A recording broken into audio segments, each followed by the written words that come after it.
Hello everyone!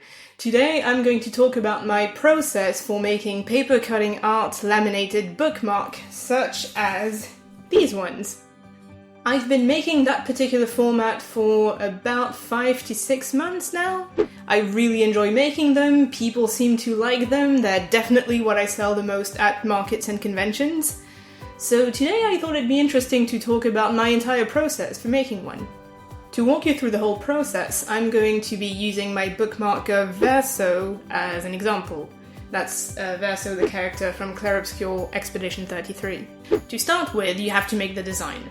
I've made a bookmark template for myself that is 4 centimeters across and 11 centimeters down. I like that format because it fits pretty much all books that would need a bookmark, and it's narrow enough that I can fit 8 of them per A4 page. That means I save up on paper. So any design or a character that I want to turn into a bookmark will have to fit into one of those frames.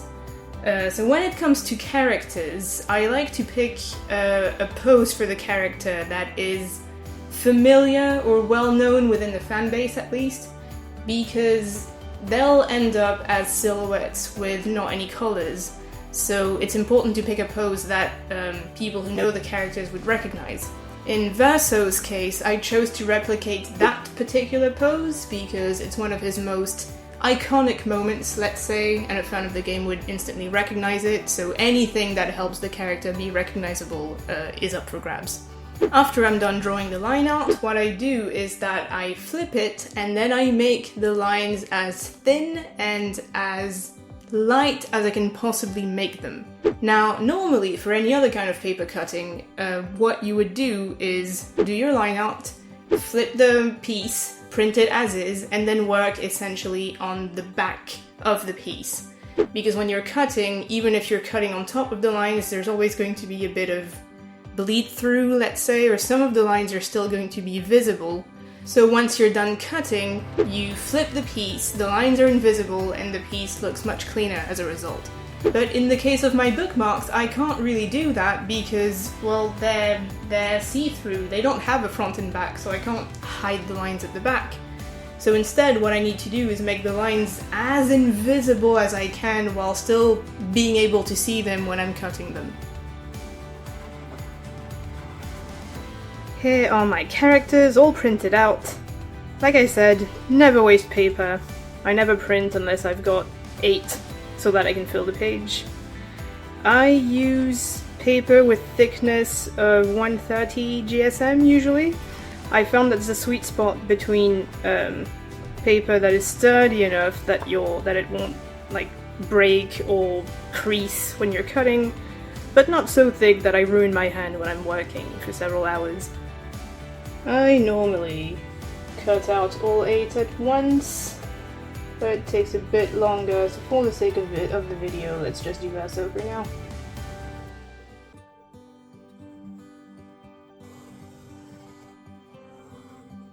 And here's my silhouette, all ready to go. Now it's time to get cutting. What I've learned the hard way is that when you're laminating a piece of cut paper, every cut that you make end up looking smaller in the laminated final version. And that's because whenever you're cutting paper, all the little edges of the cuts that you make stick up a little bit. They get pushed up by the blade as you're cutting. So when you're laminating, those edges that stick up get pushed back down, and so it makes every line, every hole, every cut that I make look a little bit smaller. So that meant I ended up with my first bookmarks with lines that looked like barely noticeable. It didn't look very good. So now I know to make sure that all my lines are larger than I would normally make them, because I need to keep in mind that they're going to be smaller in the final version. So what I like to do is to start with the most defining lines of the silhouette. So in this case it's Verso's hair, it's his coat fluff, it's the outlines of his cape, his arm, his belt pouch thingy to define the waist, his sword, the edge of his coat, and his boots. So that that way I know where the most important lines are, and then when making the details I can make sure to make them very slightly smaller, so that it helps understand the silhouette better, helps you understand what you're looking at.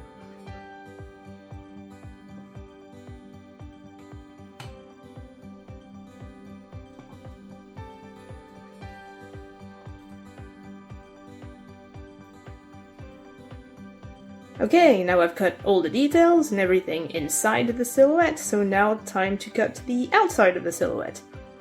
And here's a little tip: when the thing connecting to the edge of the frame is very thin, it's a good idea to add like a little line along the edge of the frame, because this will be, the long stretches like these are going to be done by ruler, and if you're not careful, because using a ruler is a bit less precise, you might end up cutting through the small bits and ending up with small bits being completely detached.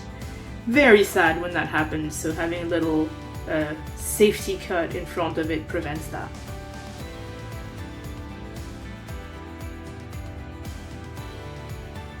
Okay, moment of truth. Now I just need to cut alongside the edges of the frame, and then the cut will be done.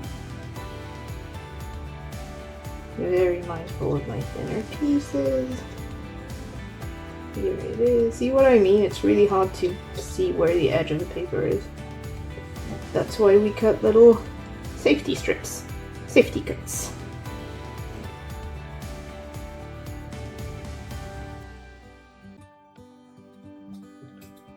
Here he is. Verso in all his glory. Time to laminate! So, I use laminating pouches, which are essentially a sheet of thin plastic folded in half. Very cheap, can find these pretty much anywhere.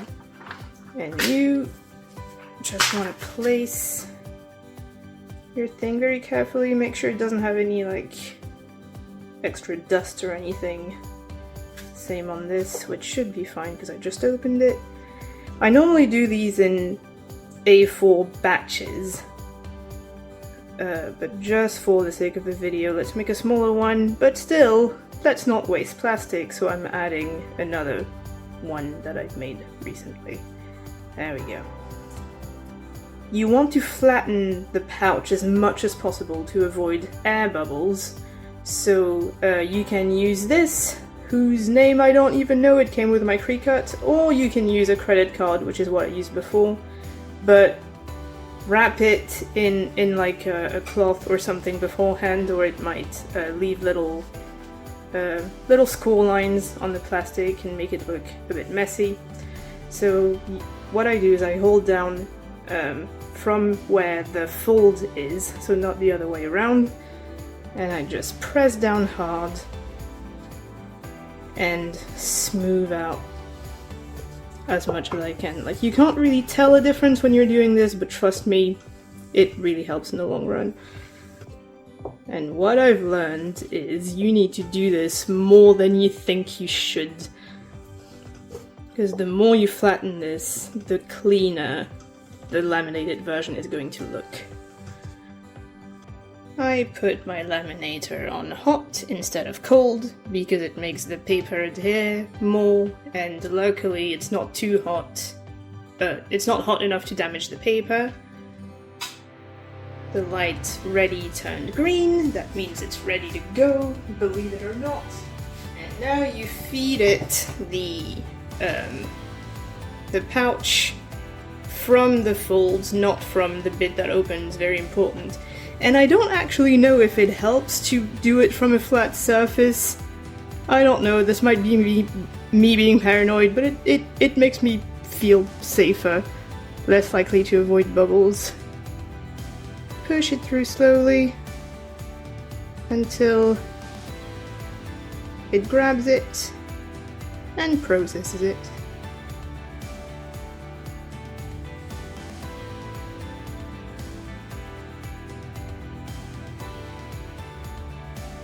To trim out the excess plastic, all I do is that I use the lines of my cutting board, so line up the edges with a line from the cutting board and just use that to cut. And I just estimate how far from the edge I want to be. I'm sure there are more accurate, precise ways of doing this, but I don't need my lines to be like mathematically straight. I just need to be vaguely square, or like straight and vaguely rectangle shape, because what really matters is the paper inside, it's not really the plastic outline. Not super straight. Just like Verso. Heh. Here he is in his laminated glory. And the final touch. When you just cut out squares like these on laminated paper, the corners are actually very sharp. You want to round them out a bit. Luckily, every laminator comes with one of these, which is kind of a hole punch, but for corners. So, again, it probably has a name. I don't know the name. You slip in the edge, punch it, and now it's nice and round, and you're not gonna hurt yourself, but it doesn't feel very nice. It's too pointy.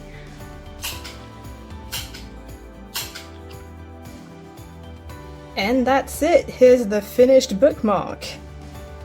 As you can see, hopefully, the lines I printed are thin enough and light enough that you can't really see them no matter which way you turn it. I can see them because I've looked at them very closely when cutting, but hopefully no one else can. And if they can, it's not too much of a bother. And the plastic is thin enough that it's not going to damage your book, but it's also like sturdy enough that you're not going to risk damaging it, and you can do whatever the hell you want with it. Put it where you like. But that's it for me. Thank you very much for watching. I hope you found this helpful, or if not, at least interesting? Entertaining? Like this video, leave in the comments if you'd like to see another character you'd like to see turned into one of these. Check out the rest of my channel to see more paper cutting art stuff. And that's it from me. See you in the next one.